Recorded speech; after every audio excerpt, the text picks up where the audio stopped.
আকাশবাণী শিলচর আঞ্চলিক সংবাদ পড়ছি শান্তশ্রী সোম। আজকের বিশেষ বিশেষ খবর হল দিল্লির ভয়াবহ বিস্ফোরণের ঘটনার তদন্তের দায়িত্ব এনআইএ কে অর্পণ। বিস্ফোরণের পেছনে থাকা ষড়যন্ত্রকারীদের কোনোভাবেই ক্ষমা করা হবে না বলে প্রধানমন্ত্রীর হুঁশিয়ারি। বোমা বিস্ফোরণের পর পরিস্থিতি পর্যালোচনার উদ্দেশ্যে কেন্দ্রীয় স্বরাষ্ট্রমন্ত্রীর পৌরোহিত্যে দিল্লিতে উচ্চস্তরীয় বৈঠক। দিল্লির বিস্ফোরণের ঘটনাকে নিয়ে সামাজিক মাধ্যমে বিরূপ মন্তব্য করা লোকেদের গ্রেপ্তার করা হবে বলে মুখ্যমন্ত্রীর ঘোষণা। শিলচরে এই অভিযোগে এক ব্যক্তিকে আটক। এবং মিজোরামের ডাম্পা বিধানসভা আসনের উপনির্বাচনের ভোট গ্রহণ আজ শান্তিপূর্ণভাবে সম্পন্ন। এবারে বিস্তারিত খবর। দিল্লির ভয়াবহ বিস্ফোরণের ঘটনার তদন্তের দায়িত্ব কেন্দ্রীয় তদন্তকারী সংস্থা এনআইএ কে অর্পণ করা হয়েছে। এই বিস্ফোরণের পেছনে থাকা ষড়যন্ত্রকারীদের কোনোভাবেই ক্ষমা করা হবে না বলে প্রধানমন্ত্রী নরেন্দ্র মোদী আজ সতর্ক করে দিয়েছেন। পার্বত্য রাষ্ট্র ভুটানের রাজধানী থিম্পুর এক অনুষ্ঠানে ভাষণ প্রসঙ্গে প্রধানমন্ত্রী বলেন যে জড়িত প্রত্যেক দোষীর কঠোর শাস্তির ব্যবস্থা করা হবে। তিনি আরও বলেন যে গতরাত থেকে তিনি দিল্লি বিস্ফোরণের ঘটনার তদন্তকারী সংস্থাসমূহের সঙ্গে যোগাযোগ রেখে চলেছেন। তদন্তকারী সংস্থাসমূহ সমগ্র ঘটনার কারণ অনুসন্ধান করতে সমর্থ হবে বলে তিনি নিশ্চিত করেছেন। ক্ষতিগ্রস্ত পরিবারগুলির দুঃখ তিনি অনুভব করতে পারছেন বলে উল্লেখ করে শ্রী মোদী বলেন যে সমগ্র দেশ তাদের সঙ্গে রয়েছে। इसके पीछे के षड्यंत्रकारियों को बख्शा नहीं जाएगा। All those responsible will be brought to justice. প্রতিরক্ষামন্ত্রী রাজনাথ সিং বলেছেন যে দিল্লি বিস্ফোরণে জড়িতদের বিচারের কাঠগড়ায় আনা হবে এবং তাদের কঠোর শাস্তির ব্যবস্থা করা হবে। নতুন দিল্লিতে আজ প্রতিরক্ষা সংক্রান্ত আলোচনায় অংশগ্রহণ করে শ্রী সিং বলেন যে দেশের প্রথম সারির তদন্তকারী সংস্থাসমূহ বিস্ফোরণের ঘটনার পুঙ্খানুপুঙ্খ অনুসন্ধান করছে। তিনি বলেন যে এই তদন্তের তথ্যাবলী শীঘ্রই জনসমক্ষে আসবে। তিনি গতকালের বিস্ফোরণে মৃত্যু হওয়া লোকেদের পরিবারবর্গের প্রতি গভীর শোক ও সমবেদনা প্রকাশ করেছেন। উল্লেখ্য, দিল্লির লালকেল্লার কাছে গতকাল সন্ধ্যায় সংঘটিত এক শক্তিশালী বোমা বিস্ফোরণে কমপক্ষে 8 জনের মৃত্যু হয়েছে এবং 24 জনেরও বেশি লোক আহত হয়েছেন।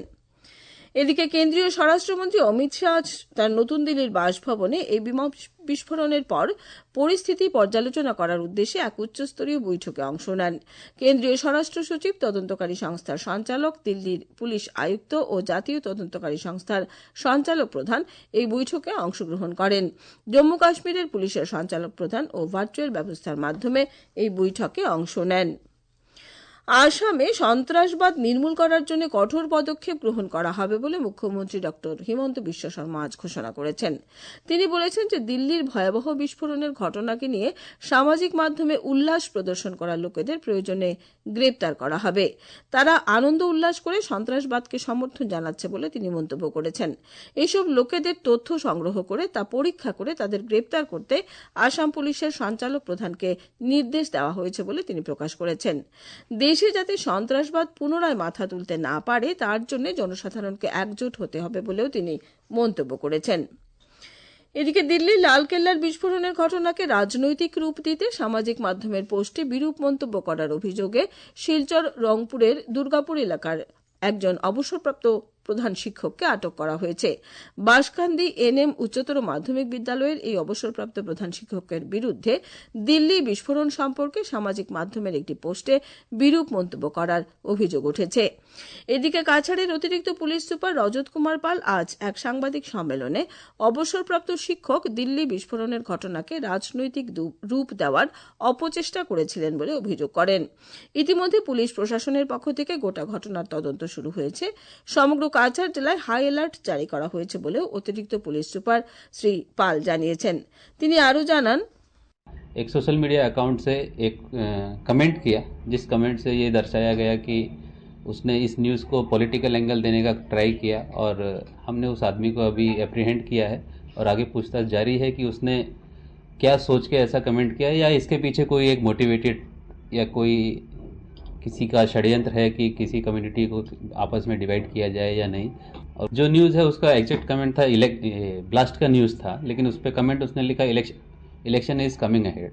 तो जिसके जरिए उस कुछ कम्युनिटीज़ हैं जिनको ये हर्ट भी हुआ है कि इसका एक नेशनल लेवल का एक दुखद घटना हुआ, उसमें उस चीज़ को पॉलिटिसाइज करने का ट्राई किया। अब वो जो कमेंट किया गया है वो कोई मोटिवेटेड कमेंट है या उसने खुद किसी भूल से किया है, उस चीज़ की जांच में अभी हम लोग लगे हुए हैं।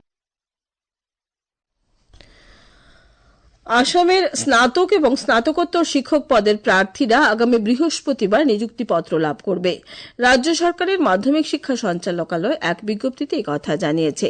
বিজ্ঞপ্তিতে আরও বলা হয়েছে যে আগামী 13ই নভেম্বর খানাপাড়ার পশু চিকিৎসা মহাবিদ্যালয়ের খেলার মাঠে আয়োজিত এক অনুষ্ঠানে প্রার্থীদের নিযুক্তিপত্র প্রদান করা হবে। শিক্ষক পদের প্রার্থীদের নিজেদের পরিচয়পত্র সহ এই অনুষ্ঠানে উপস্থিত থাকতে মাধ্যমিক শিক্ষা সঞ্চালকালয়ের পক্ষ থেকে আহ্বান জানানো হয়েছে। রাজ্য সরকারের সর্বোচ্চ অসামরিক পুরস্কারের জন্য পোর্টালের মাধ্যমে দরখাস্ত জমা শুরু হয়েছে। অসম বৈভব, অসম সৌরভ, অসম গৌরব নামে 3টি পুরস্কারের জন্য দরখাস্ত আসাম সিভিলিয়ান অ্যাওয়ার্ডস assam.gov.in পোর্টালে আগামী 21শে নভেম্বর পর্যন্ত জমা দেওয়া যাবে। আগামী 1 জানুয়ারি এই পুরস্কারগুলির নামের তালিকা প্রকাশ করা হবে। ডিমা হাসাও জেলার 13টি উপজাতি সম্প্রদায়ের জন্য পৃথক প্রশাসনিক কেন্দ্র তৈরির দাবি জানিয়ে ইন্ডিজেনাস পিপলস ফোরাম আইপিএফ এর উদ্যোগে আজ হাফলংয়ে জেলা আয়ুক্তের কার্যালয়ের সামনে ধর্ণা কার্যসূচি পালন করা হয়েছে। আইপিএফ এর প্রতিনিধি এল হিমা কেইভম সাংবাদিকদের এ সম্পর্কে অভিযোগ করে বলেছেন যে উত্তর কাছাড় পার্বত্য জেলার নাম পরিবর্তন করে ডিমা হাসাও জেলা করার ফলে শুধুমাত্র একটি উপজাতি সম্প্রদায়ের পক্ষে রায় দেওয়া হয়েছে। আমাদের হাফলং সংবাদদাতা এই কথা জানিয়ে আরও বলেছেন যে সংগঠনটি তাদের জন্য পৃথক জেলা গঠনের জন্য দীর্ঘদিন ধরে দাবি জানিয়ে আসছে বলেও তারা উল্লেখ করেছে। আকাশবাণী শিলচর কেন্দ্রের আঞ্চলিক সংবাদ আমাদের ইউটিউব চ্যানেল এআইআর নিউজ শিলচরের মাধ্যমে শোনা যাচ্ছে। এছাড়া আমাদের Facebook page all India radio news Silchar এবং এক্স হ্যান্ডেল @AIRnews_শিলচরের মাধ্যমেও এই সংবাদ শোনা যাবে। খবর প্রচারিত হচ্ছে আকাশবাণী শিলচর কেন্দ্র থেকে।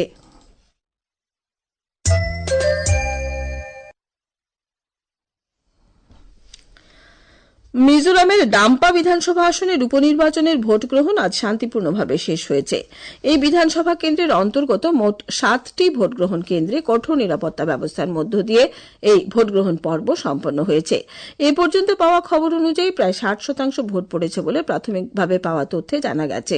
আমাদের আকাশবাণীর আইজল সংবাদদাতা জানিয়েছেন যে নির্বাচনী কাজে নিয়োজিত আধিকারিকদের সূত্র অনুসারে দু একটি ভোট গ্রহণ কেন্দ্রে ছোটখাটো যান্ত্রিক গোলযোগ ছাড়া ভোট গ্রহণ চলাকালীন কোন স্থান থেকে কোন ধরনের অপ্রীতিকর ঘটনার খবর পাওয়া যায়নি। উল্লেখ্য এই আসনে মোট 20,790 জন ভোটদাতা রয়েছেন। স্বাধীনতা সংগ্রামী তথা আদিবাসী নেতা ভগবান বিরসা মুন্ডার 150তম জন্মজয়ন্তী উপলক্ষে সমগ্র রাজ্যে জনজাতীয় গৌরব বর্ষ উদযাপনের অঙ্গ হিসেবে মুখ্যমন্ত্রী ড হিমন্ত বিশ্ব শর্মা আজ কামরূপ জেলার মোট 4,673টি জনজাতি পরিবারকে ভূমিসত্ত্ব পত্র বিতরণ করেছেন। বড়, রাভা, কার্বি ও গারো জনগোষ্ঠীর এই লোকেদের ভূমিসত্ত্ব পত্র প্রদান করে জনজাতির লোককে জমির অধিকার প্রদানের ক্ষেত্রে এটি অত্যন্ত গুরুত্বপূর্ণ বলে তিনি অভিহিত করেছেন। এদিকে আদিবাসী নেতা ভগবান বিরসা মুন্ডার 150তম জন্মজয়ন্তী উপলক্ষে আগামী শনিবার শ্রীভূমি জেলায় বিভিন্ন কার্যসূচির মাধ্যমে জনজাতীয় গৌরব দিবস উদযাপন করা হবে। 1 নভেম্বর থেকে 15ই নভেম্বর পর্যন্ত জনজাতি গৌরব বর্ষ ও পক্ষ পালনের অঙ্গ হিসেবে সমগ্র রাজ্যের সঙ্গে শ্রীভূমি জেলায়ও ওই দিন বিভিন্ন কার্যসূচি গ্রহণ করা হয়েছে। শ্রীভূমি জেলার ছাগলমোয়া ট্রাইবাল এমই স্কুলে ওই দিন সকাল 10টা থেকে বিভিন্ন কার্যসূচির মাধ্যমে এই দিবস পালন করা হবে। এদিকে এই দিবসের কার্যসূচি স্থির করতে আজ শ্রীভূমি জেলা উন্নয়ন আয়ুক্তের কার্যালয়ে এক সভা অনুষ্ঠিত হয়। সভায় জেলা উন্নয়ন আয়ুক্ত প্রতিটি বিভাগের আধিকারিকদের এই দিবসের কার্যসূচি সফল করে তুলতে প্রয়োজনীয় ব্যবস্থা গ্রহণের নির্দেশ দেন। আগরতলার মহারাজা বীর বিক্রম স্টেডিয়ামে অনুষ্ঠিত রঞ্জি ট্রফির এলিট শ্রী গ্রুপের আসাম ও ত্রিপুরার মধ্যে খেলাটি অমীমাংসিতভাবে শেষ হয়েছে। আজ খেলার চতুর্থ তথা শেষ দিনে আসাম দ্বিতীয় ইনিংসে 7 উইকেটে 367 রান সংগ্রহ করে। আসাম এই খেলা থেকে 1 পয়েন্ট সংগ্রহ করেছে। আসামের হয়ে ডেনিস দাস 103 ও শিবশঙ্কর রায় অপরাজিত 101 রান করে। এলিট সি গ্রুপে আসাম এ পর্যন্ত 3টি খেলা থেকে 4 পয়েন্ট সংগ্রহ করে গ্রুপের 7ম স্থানে রয়েছে। শেষ করার আগে খবরের বিশেষ অংশ আবার পড়ছি। দিল্লির ভয়াবহ বিস্ফোরণের ঘটনার তদন্তের দায়িত্ব এনআইএ কে অর্পণ। বিস্ফোরণের পেছনে থাকা ষড়যন্ত্রকারীদের কোনোভাবেই ক্ষমা করা হবে না বলে প্রধানমন্ত্রীর হুঁশিয়ারি। বোমা বিস্ফোরণের পর পরিস্থিতি পর্যালোচনার উদ্দেশ্যে কেন্দ্রীয় স্বরাষ্ট্রমন্ত্রীর পৌরোহিত্যে দিল্লিতে উচ্চস্তরীয় বৈঠক। দিল্লির বিস্ফোরণের ঘটনাকে নিয়ে সামাজিক মাধ্যমে বিরূপ মন্তব্য করা লোকেদের গ্রেপ্তার করা হবে বলে মুখ্যমন্ত্রীর ঘোষণা। শিলচরে এই অভিযোগে এক ব্যক্তিকে আটক। এবং মিজোরামের ডাম্পা বিধানসভা আসনের উপনির্বাচনের ভোট গ্রহণ আজ শান্তিপূর্ণভাবে সম্পন্ন। আঞ্চলিক সংবাদ আজকের মতো শেষ হল।